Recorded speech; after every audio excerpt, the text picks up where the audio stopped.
Hi angel fairies, I hope you guys are having an amazing, gorgeous, abundant day. So in today's video, we're going to be talking about eclipse season and how to deal, as well as my experience when it comes to eclipse season as well. So yeah, if you end up enjoying this video, make sure to give it a big thumbs up, subscribe, and turn on my post notifications so you won't miss a video from me. Let's hop into it. And like always, make sure you guys check the description box and up here if you guys would like to see more spiritual content from me on a daily basis. My Patreon is an amazing platform where you guys can get one-on-one advice and all that good stuff.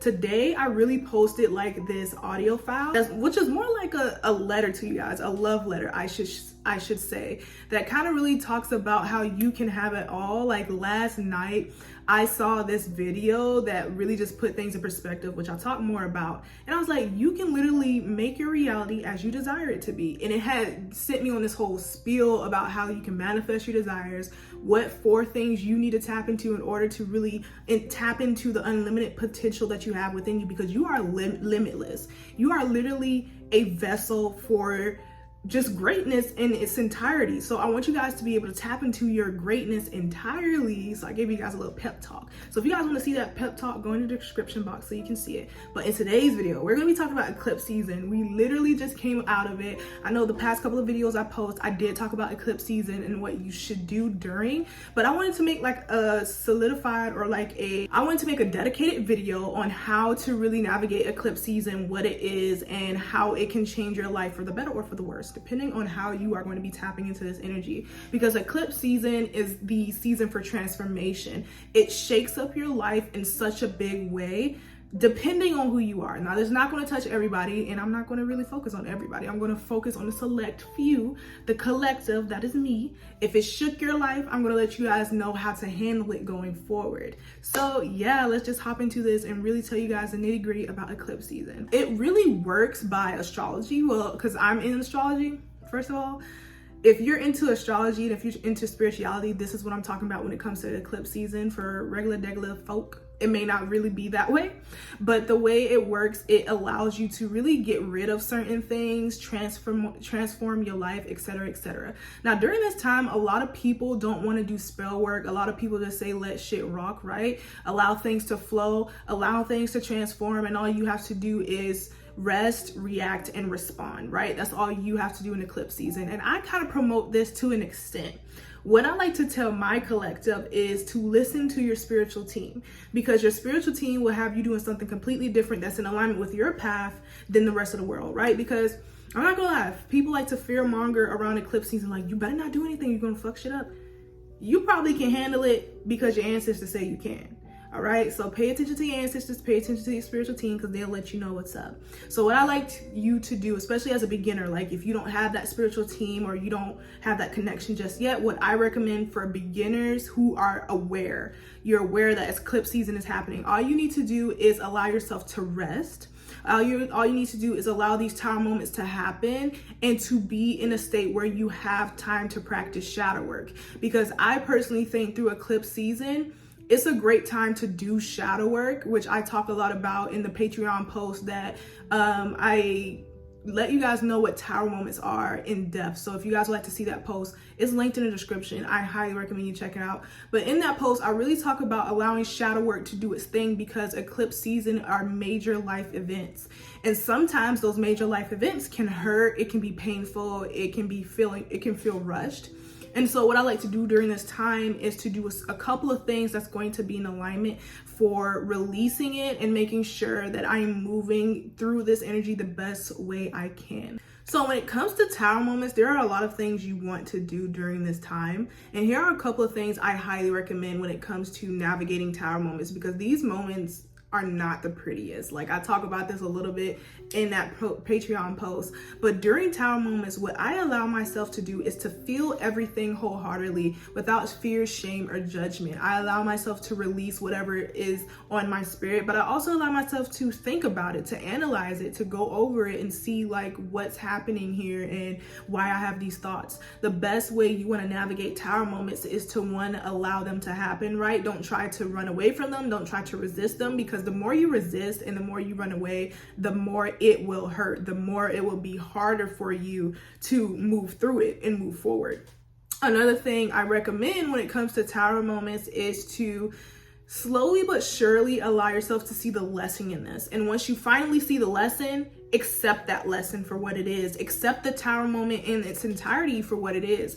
Oftentimes we don't want to accept the changes and the transformations are happening because we think they're not for our highest good, but sometimes it is. Sometimes the universe do certain things so you can move on, especially if you are like before tower moments happen or before the eclipse season came, you were in a space where you're like, okay, I'm ready to change my life for the better, right? I'm ready to do everything I said I was going to do, be intentional, trust in my intuition, be in alignment. And so when the eclipse season comes, this is the most opportune time. The universe is like, okay, let me shake up their life in a big ass way where they don't have to wait too long to get what they want. That's what essentially eclipse season does for you, especially if you've been in alignment way before then. And so eclipse season gets rid of anything else that you've been holding on to that you knew you need to release, but you were just too lazy or too slow to do so.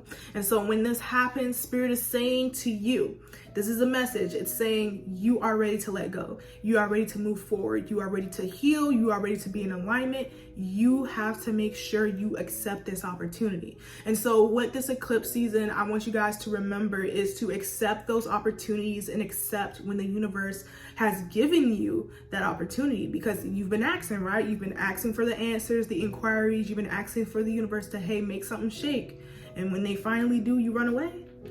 Not this collective, not y'all. So you're going to do that when it comes to eclipse season. So let's talk about what you should do to prepare for eclipse season. When eclipse season comes, you first go to your spiritual team, right? You have to ask them like, what's up? Like, what should I do during this eclipse season? Because they may give you advice. They may want you to manifest during this eclipse season. They may want you to rest during this eclipse season. They may want you to pay attention to certain things to become aware. And if you yourself can't, have that connection, or I should say you don't have that connection with your ancestors or spiritual team yet where you can really hear their advice, I recommend going to a reader that you truly trust. I am a reader as well, but go to a reader that you trust and you can figure out what you should do for eclipse season.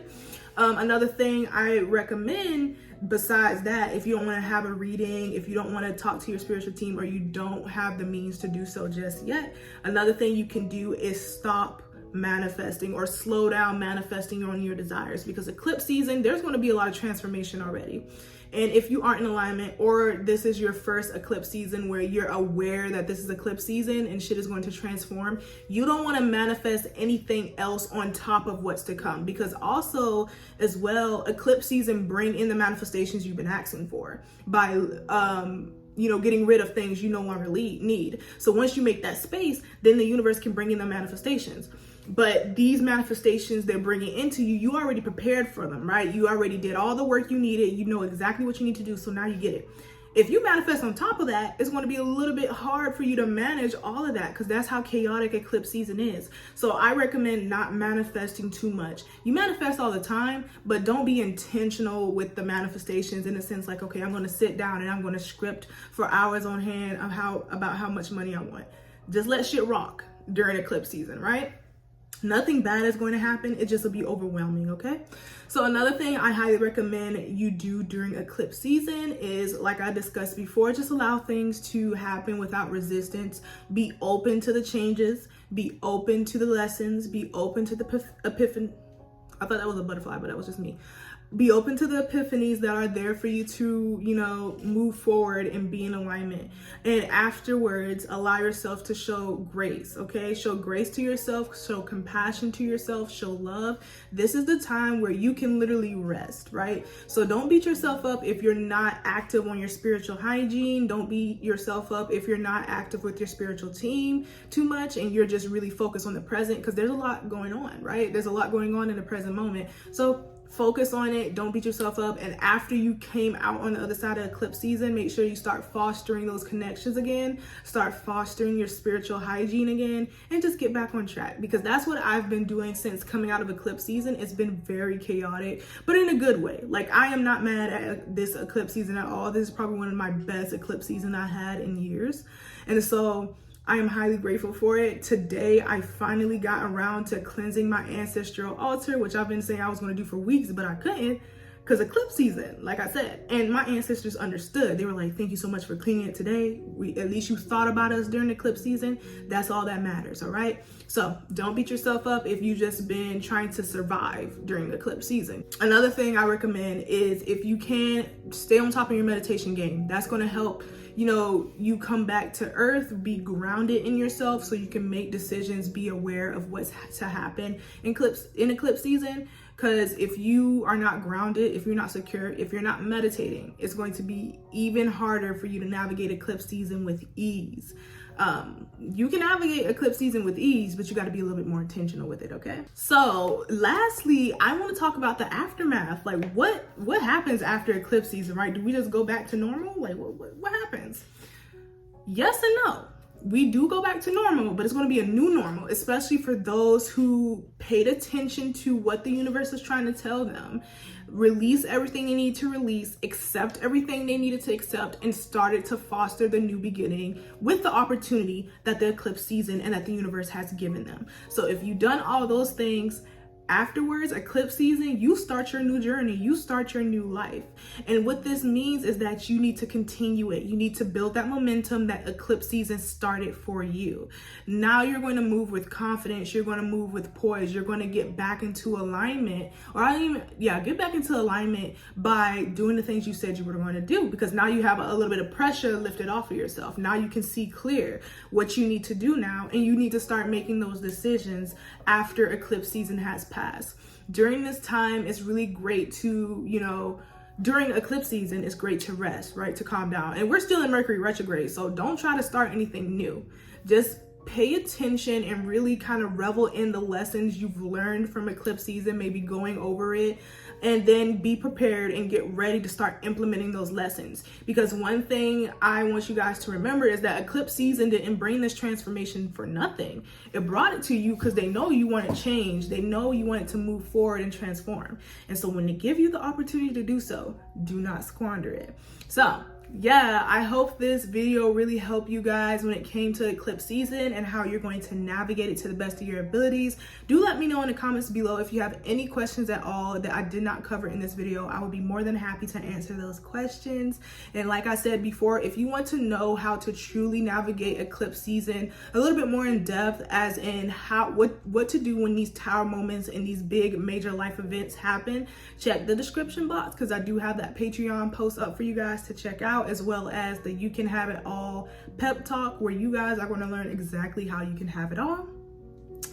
I'll see you guys in the next one. Bye, my loves. Mwah.